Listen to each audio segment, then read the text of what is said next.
আল্লাহকে এতটাই বিশ্বাস করবেন, তিনি যদি কাটার মধ্য দিয়ে আপনাকে হাঁটান, তাহলে মনে করবেন আপনাকে গোলাপের বাগানে নিয়ে যাচ্ছেন।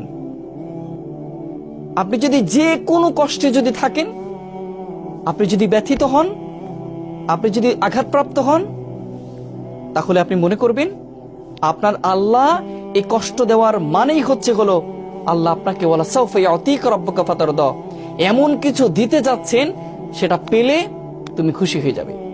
যত কষ্ট আছে, যত দুঃখ আছে, সব তুমি ভুলে যাবে। এমন জায়গা আল্লাহ নিতে চাচ্ছেন। সেজন্য আল্লাহর প্রতি আমাদের বিশ্বাস নাই, আমরা বিশ্বাস রাখতে পারি না। আমরা রাখতে পারি না যে আমার আল্লাহ আমার সমস্ত কষ্টগুলো মুছে দিবেন। যে আল্লাহ সৃষ্টি করতে পেরেছেন, যে আল্লাহ শ্বাস প্রশ্বাস নিতে দিচ্ছেন, সে আল্লাহকে আমাদের কখনো কষ্টটা দূর করে দিতে পারবেন না? যে আল্লাহর জীবন, সে আল্লাহ জীবনের দুঃখগুলো দূর করে দিতে পারবেন না? তিনি কুম বলবেন, হও, ফায়াকুম, হয়ে যাবে ইনশাআল্লাহ। শুধু ভরসাটা রাখতে হবে আল্লাহর উপর। যেমন মুসা আলাইহিস সালাম পানিতে আঘাত করেছেন লাঠি দিয়ে, বিশ্বাস ছিল আল্লাহর উপরে। লাঠির কোনো এখানে ক্ষমতা ছিল না, শুধুমাত্র বিশ্বাসটাই ছিল বড়। আল্লাহ তাআলা তাকে 12টি রাস্তা তৈরি করে তাকে বাঁচিয়েছিলেন।